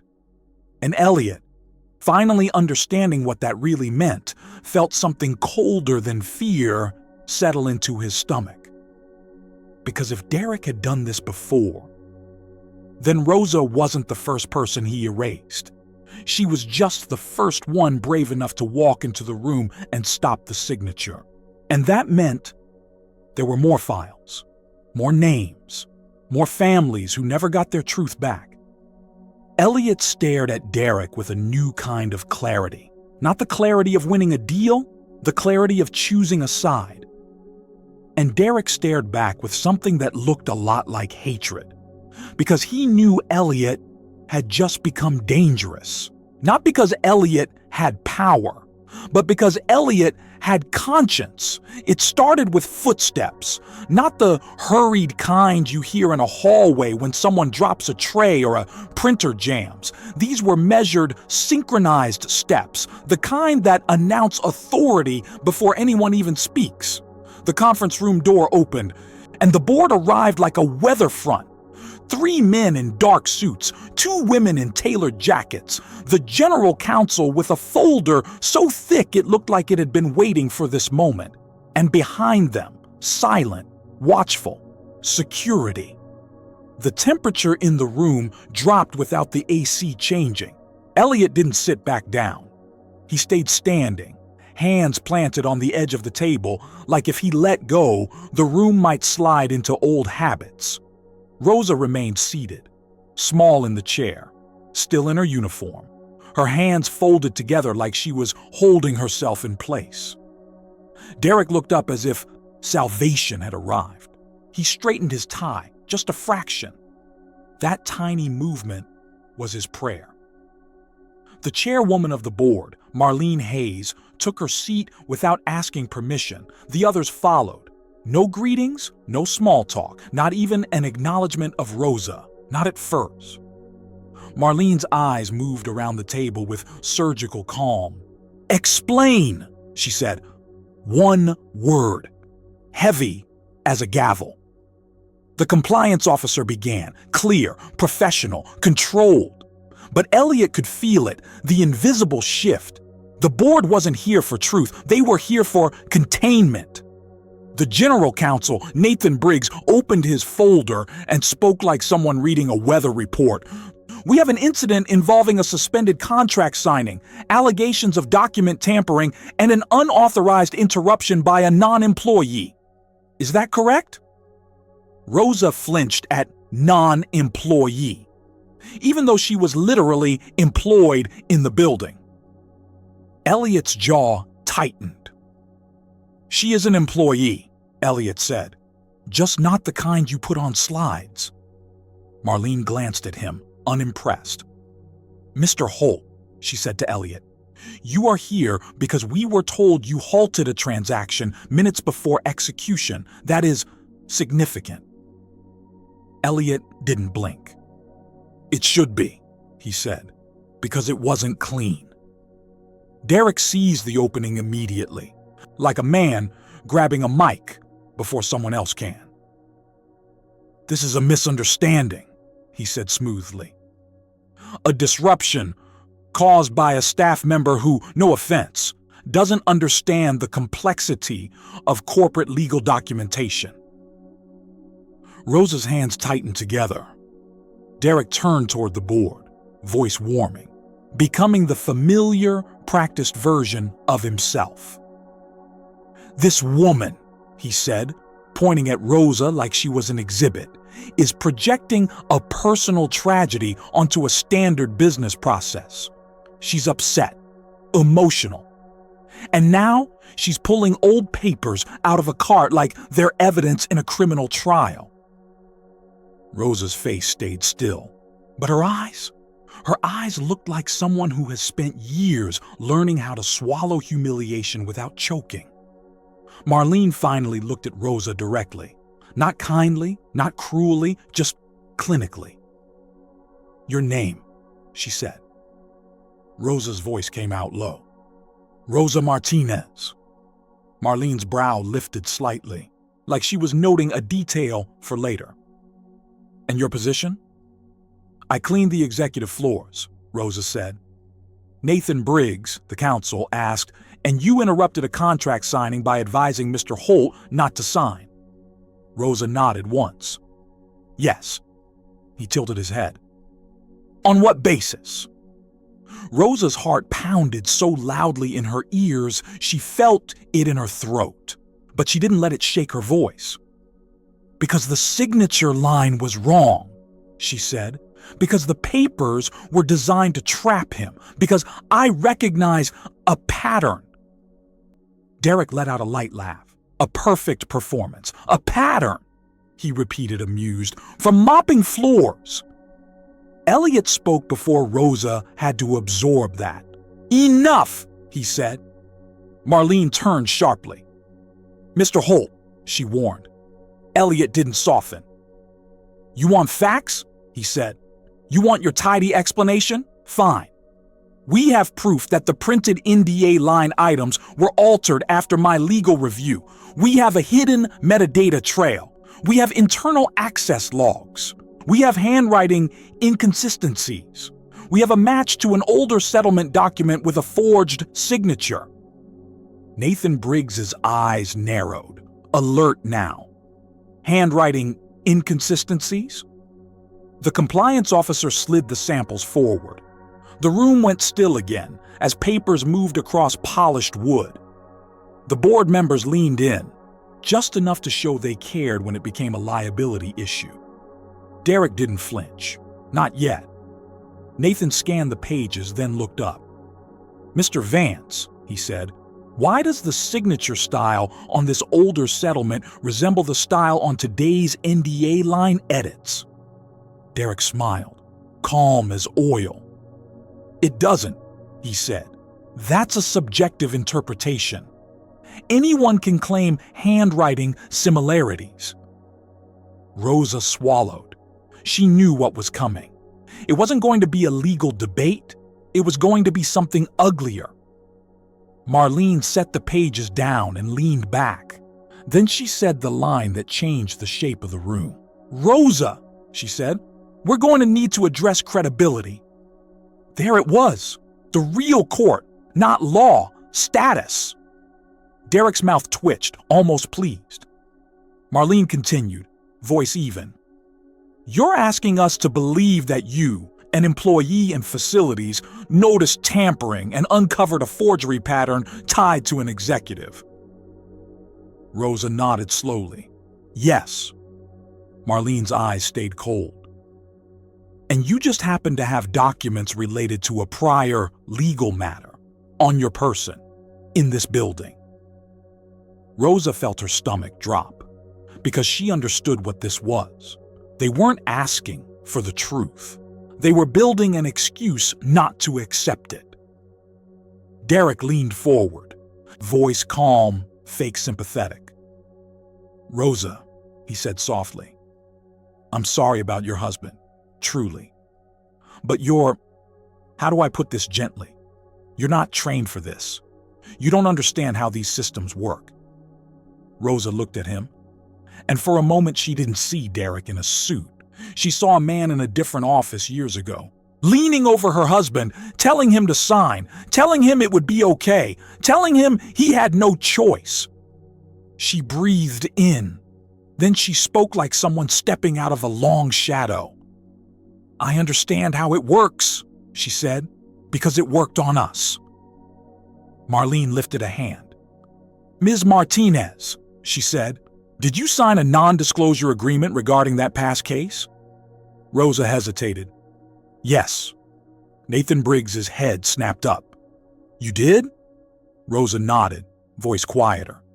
"We had to. We needed the money. They said if we spoke, we'd lose everything." Derek opened his palms like a preacher. "There you go," he said gently, turning to the board. "She's bound by NDA from a separate matter. She's in violation by bringing this into the room. This is exactly what I'm saying. This is emotional chaos." Elliot felt his blood run hot. Rosa's voice rose just a fraction, the bravest thing she'd done in years. "I'm not violating anything," she said. "I'm not telling the story. I'm showing the signature that wasn't his." Nathan Briggs exhaled slowly, thinking. His eyes moved to the documents again. Marlene's gaze sharpened. "Rosa," she said, "answer carefully. Did you personally witness anyone forge your husband's signature?" Rosa's breath caught. "No," she said. Derek's smile widened in a way that made Elliot sick. Marlene's tone became final. "Then you are presenting conjecture." Rosa felt a sting behind her eyes, and suddenly she was back where she'd always been, a woman in a hallway, a woman outside the room, a woman whose truth was never allowed inside because it didn't come with credentials. Derek turned to Elliot, the mask slipping into triumph. "You see," he said, "this is what happens when you let emotion lead. She can't prove anything. It's all suggestion." Elliot looked at Rosa, then at the board, then back at Derek, and he realized something in that moment that landed like a weight in his chest. They were prepared to sacrifice her again, not because she was wrong, but because protecting her cost them comfort. Elliot's voice cut through the room, steady and dangerous. "You're putting her on trial because you can," he said. Marlene's eyes narrowed. "Mr. Holt." Elliot raised his hand slightly, not asking permission, just claiming space. "No," he said. "Listen to me.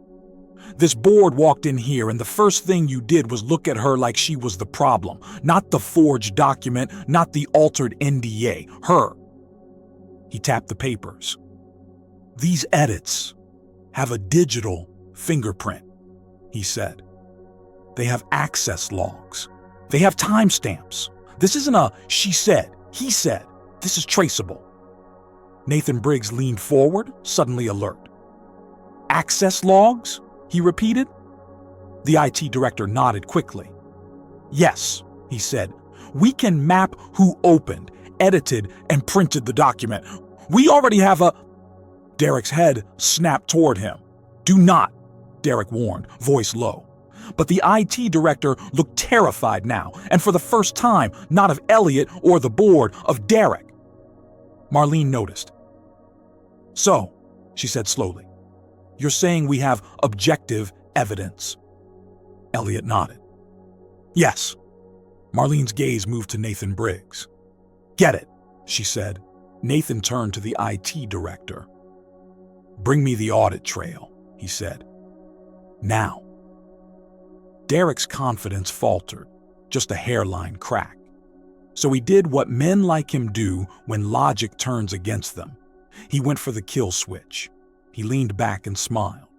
Then he said calmly, "If you proceed with that," he told the board, "I will remind you that I am not the only one exposed here." The room froze. Marlene's eyes narrowed. "What does that mean?" Derek's smile stayed steady. "It means," he said, "that if you open this box, you may find names you prefer not to find." Elliot felt his stomach turn, because he understood the move. Derek wasn't just defending himself, he was threatening them. A last bluff, a last rope, a last attempt to make everyone in that room choose silence over justice. Rosa's fingers tightened around the edge of her chair. She whispered, almost unheard, "He did that before." Elliot looked at her, then back to Derek. And in that stare was the moment everything balanced on. Either the board would protect the company, or they would finally protect the truth. Marlene didn't speak for a long second. Then she said quietly, "Mr. Vance." Her voice went colder. "You don't get to blackmail this room." Derek's smile wavered, just a fraction. But Elliot saw it, that tiny fracture. The moment the monster realizes the room might finally stop being afraid. And Rosa, still seated, still small in her uniform, felt the strangest thing in her chest. Not victory. Not yet. Just the first breath of something she hadn't felt in years. Hope. The room stayed quiet after Marlene's warning, not peaceful quiet. The kind of quiet that feels like a blade held just above skin. Derek Vance's smile didn't fully disappear, but it tightened, like his face was trying to keep a door closed that was already coming off the hinges. Nathan Briggs. The general counsel didn't look at Derek anymore. He looked past him, like Derek was suddenly an object in the way of something more important. The IT director returned with a laptop clutched to his chest like a shield. His hands were shaking. Elliot noticed, So did Marlene. Nathan spoke first, crisp and controlled. "We have the audit trail," he said. Derek leaned back, casual again. "Great," he said. "Let's clear this up." But his eyes flicked, once, fast, to the door. Security was still there, and now they weren't standing like decoration. They were standing like a decision. Nathan opened the laptop and turned it so the board could see. "Document access," he said. "Edits, print events, file versions, all logged." Marlene's finger tapped once on the table. "Proceed." Nathan scrolled. The original NDA template was finalized by legal at 10:41 a.m. It remained untouched until 11:12, when a user account accessed it and generated a new version. He paused. "And that user account belongs to—" Derek cut in smoothly. "Probably an assistant," he said. "We have shared drives. People make copies. It's normal." Nathan didn't look up. "That user account belongs to you, Mr. Vance." A wave moved through the board. Small shifts in posture, the subtle body language of people smelling risk. Derek's face stayed calm. He laughed softly, like it was ridiculous. "Of course it does," he said. "I opened it. We were preparing. That's not a crime." Elliot watched him carefully. Derek wasn't panicking. Not yet. Because Derek wasn't trying to beat evidence. He was trying to drown it. Elliot stepped closer to the table, voice low. "The issue isn't that you opened it," Elliot said. "The issue is what you changed." Nathan nodded. "The modified version inserted an additional indemnification clause," he said, "and changed the signature authority line." Rosa's breath caught. That was the trap. Not just the edits, the intention. Marlene's eyes hardened. "Why would you change signature authority without informing legal?" she asked. Derek spread his hands. "I didn't change anything," he said. "If my account shows access, someone else could have used it. People leave laptops unlocked. I've seen it happen." Elliot felt the familiar frustration, the classic corporate fog machine. Plausible excuses, endless maybes, no one ever responsible. So he didn't argue. He didn't push. He pivoted. He set the trap. Elliot spoke like he was conceding. "Okay," he said. "Let's say someone used your account." Derek nodded quickly, relieved. "Exactly." Elliot leaned in slightly, voice softer, almost conversational. "Then you'll have no problem telling us what your intended clause was," Elliot said. "Because you didn't write it." Derek blinked. Elliot continued, gentle. "If someone framed you," Elliot said, "you wouldn't know which language they inserted. You wouldn't be able to predict it." Nathan Briggs looked up now. He got it. He didn't interrupt. Marlene didn't interrupt. The board didn't interrupt. The room held its breath, waiting to see whether Derek understood what was happening. Derek gave a small chuckle. "I can't possibly remember every clause," he said. Elliot nodded, like that was fair. "Totally," Elliot said. "You don't have to remember every clause." He looked at Nathan. "Read the disputed line," Elliot said. Nathan scrolled. "The undersigned agrees to hold harmless and indemnify—" Nathan began. Elliot raised a hand. "Stop," he said. Then he looked at Derek again. "Finish it," Elliot said quietly. Derek's smile stayed there, but the corners of his mouth were trembling. "I don't know," Derek said. "I'd need to see it." Elliot shrugged as if he was letting Derek off the hook. "Of course," he said. "Let me show you the screen." Elliot turned the laptop slightly toward Derek, but not fully. Just enough that Derek could see the first half of the clause. Not enough to read it. Enough to trigger memory if memory existed. Derek leaned forward instinctively. That was his first mistake. Because innocent people don't lean in to claim ownership. They lean back to avoid association. Elliot watched Derek's eyes move, fast, scanning, hungry. Nathan's gaze sharpened. Marlene's lips pressed into a thin line. Elliot said softly, "Go ahead." Derek swallowed. Then he did it. He finished the line, word for word, including the part he could not see, including the phrase that sat beyond the visible portion of the screen, including the exact language that transferred liability onto Elliot personally.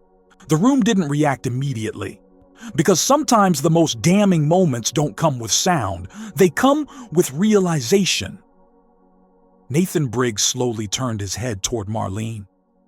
Marlene's eyes didn't leave Derek. Rosa's hands rose to her mouth, not dramatic, just instinct, like her body knew before her mind could speak it. Derek, still leaning forward, caught the silence too late. He blinked. His smile faltered. "What?" he said, forcing lightness. "That's standard." Elliot's voice was calm, too calm. "How did you know the rest of it?" Elliot asked. Derek's mouth opened, closed, opened again. Because it's typical language," Derek said quickly. Elliot nodded, pretending to accept it. Then he tightened the snare. "Okay," Elliot said. "Then tell me what the signature authority line was changed to." Derek exhaled, trying to reset his posture, trying to regain the room. He sat back. He smiled again. "Honestly, Elliot," he said, "this is getting absurd. The board is here. Council is here. We can review it properly." Elliot cut him off gently. "Just tell us," Elliot said. Marlene leaned forward a fraction. Nathan didn't speak. The IT director looked like he might faint. Security remained still. Rosa watched Derek like she was watching a man stand at the edge of a cliff and pretend he wasn't afraid of falling. Derek laughed. "Fine," he said. "It was probably changed to, CEO signature required, something like that." Elliot shook his head slowly. "No," he said. Derek's brow twitched. Elliot's tone stayed soft. "It was changed," Elliot said, "to authorize you." Derek's smile froze. Elliot continued, carefully. "It was changed to make your signature legally sufficient to bind my company," Elliot said, "without my knowledge." Derek's throat moved as he swallowed. Nathan Briggs spoke, finally. "And the audit log shows that change occurred at 11:12 a.m. on Mr. Vance's account, from Mr. Vance's device inside this building while Mr. Vance's badge was used to access this floor."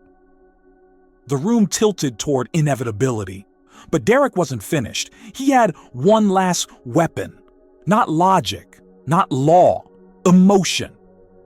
He turned to Rosa, and his voice softened, like a man trying to seem compassionate. "Rosa," he said quietly, "I'm sorry you've been manipulated into this." Rosa stiffened. Derek's eyes glistened just enough to feel believable to someone who wanted to believe him. "This building has a history," he said. "Powerful people, secrets, and you've been hurt before. I get that." He looked at the board. "This is trauma," he said. "This isn't evidence." Elliot's hands curled into fists, because he recognized the tactic now. Derek wasn't denying the facts. He was trying to reframe Rosa as unstable. If he could turn Rosa into a risk, then everything she touched became contaminated. Elliot stepped forward, voice steady. "No," he said. "Don't do that. Don't you dare do that." Marlene raised a hand to Elliot, a silent signal to hold. Then she looked at Derek. "Mr. Vance," she said, "you just recited a clause you claimed you didn't know." Derek's eyes flicked to her. Marlene continued. "And then you guessed at a Signature authority change, she said. That was not guessed, it was specific. Derek tried to smile again, but it looked like a mask slipping. Elliot leaned in, almost gently. Here came the final turn of the trap. You know what's funny, Derek? Elliot said. Derek's eyes narrowed. Elliot's voice stayed calm. You keep talking like this is about whether you edited a document, he said. But that's not what this is about. Derek blinked. Elliot lifted one of the old settlement papers Rosa had brought carefully, like it was fragile. This, Elliot said, is about a pattern. Derek's face tightened. Elliot continued. A pattern of forcing people into silence, he said. A pattern of using paper to destroy lives and call it procedure. Rosa's eyes shimmered, but she didn't cry. Elliot placed the old paper back down. Then he said the words that made Derek's breath hitch.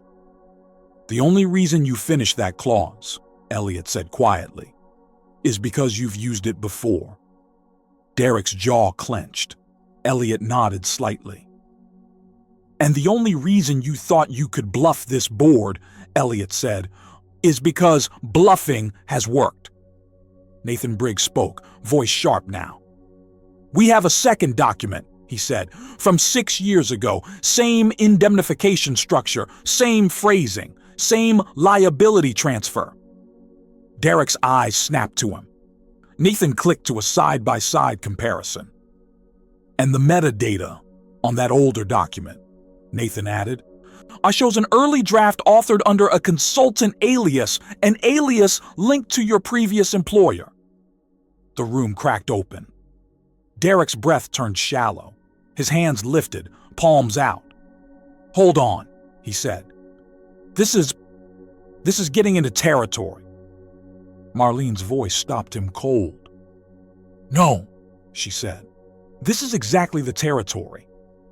Derek's lips parted, and for the first time, his eyes looked like a man who realized the room was no longer his. Because the board wasn't judging Rosa anymore. They were judging him. Rosa's voice, small but clear, rose into the silence. You told my husband, she said, that it was standard. The words landed like a stone in water. Derek turned to her slowly. Rosa kept going. You told him he had no choice, she said. You told him if he didn't sign, we'd lose everything. Her voice didn't break. That was the miracle. It stayed steady. And then he signed, she whispered. And we lost everything anyway.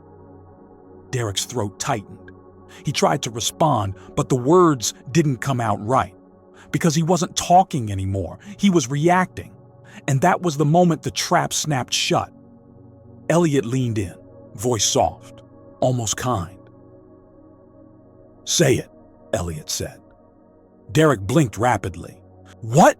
He whispered. Elliot's eyes didn't move. Say what you always say, Elliot said. Tell us it was standard.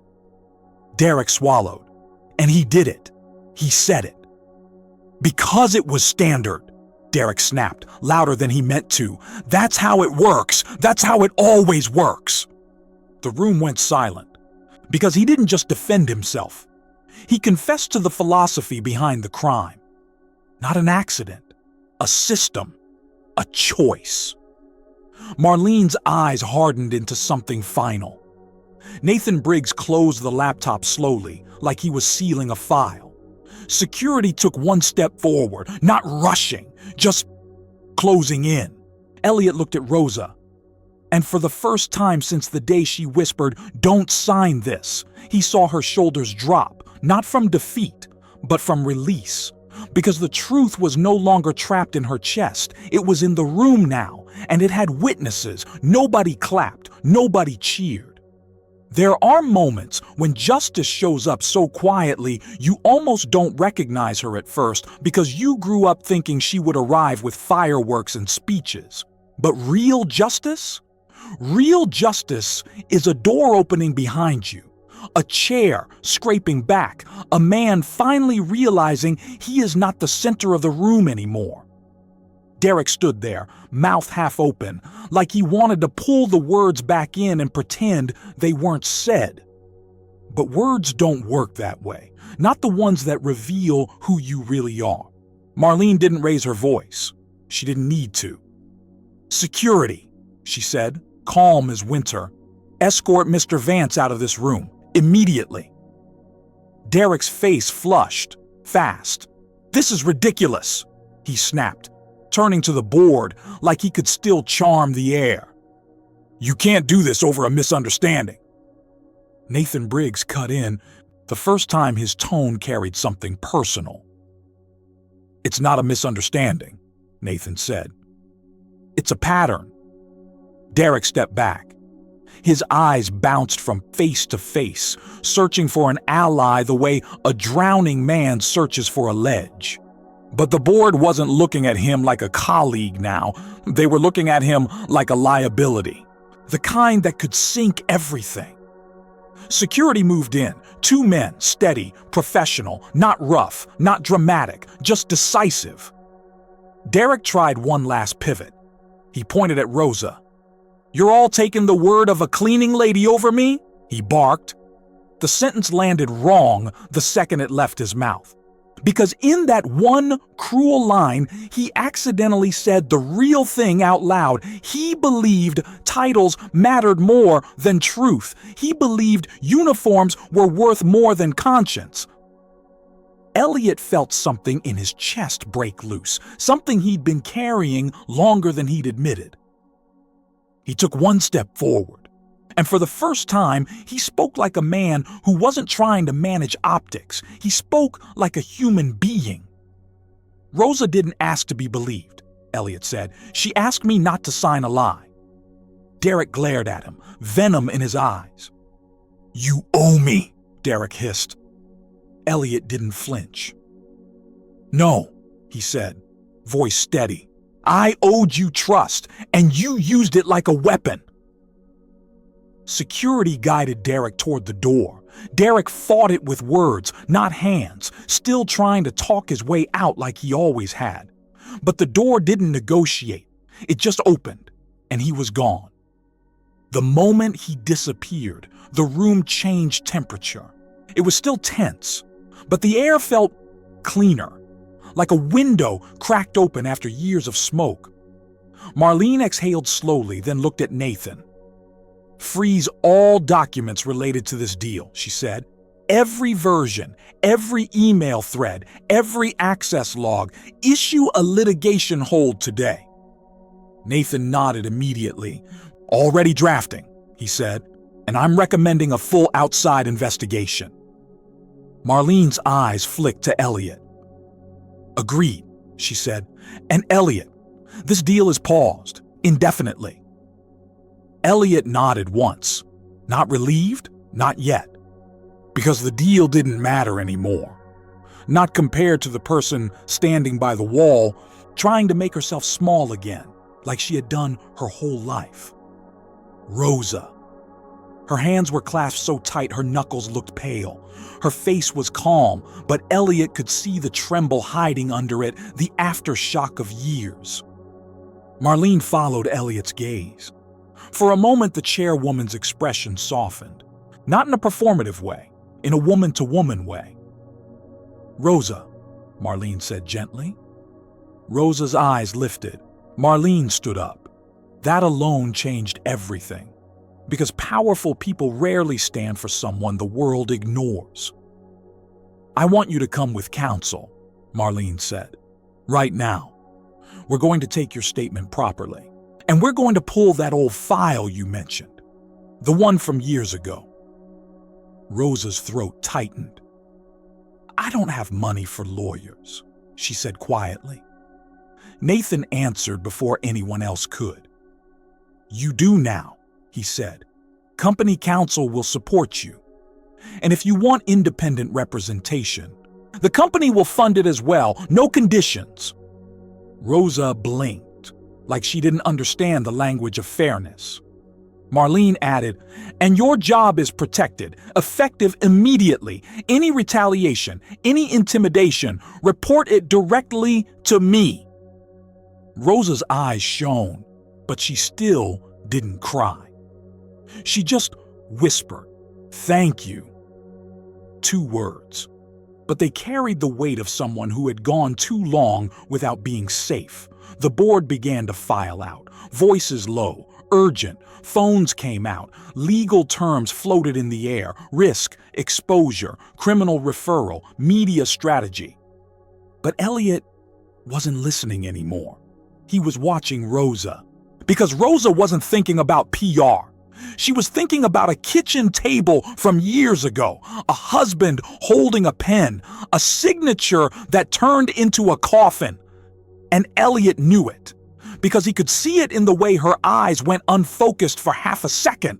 So Elliot walked toward her, slowly, careful, like he didn't want to spook a wounded animal.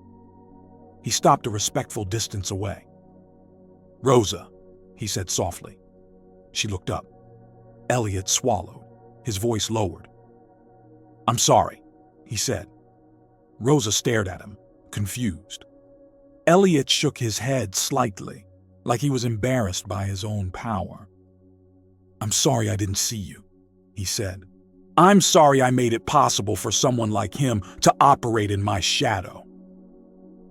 Rosa's lips parted, then closed again. She wasn't used to apologies that didn't have hooks attached. Elliot continued, quieter. "And I'm sorry," he said, "that when you tried to tell the truth years ago, no one listened." Rosa's eyes filled. This time, the tears came. Not dramatic, not loud, just 2 quiet tears that rolled down the sides of her face like gravity finally had permission. "I tried," she whispered. "I tried so hard." Elliot nodded, pain in his eyes. "I believe you," he said.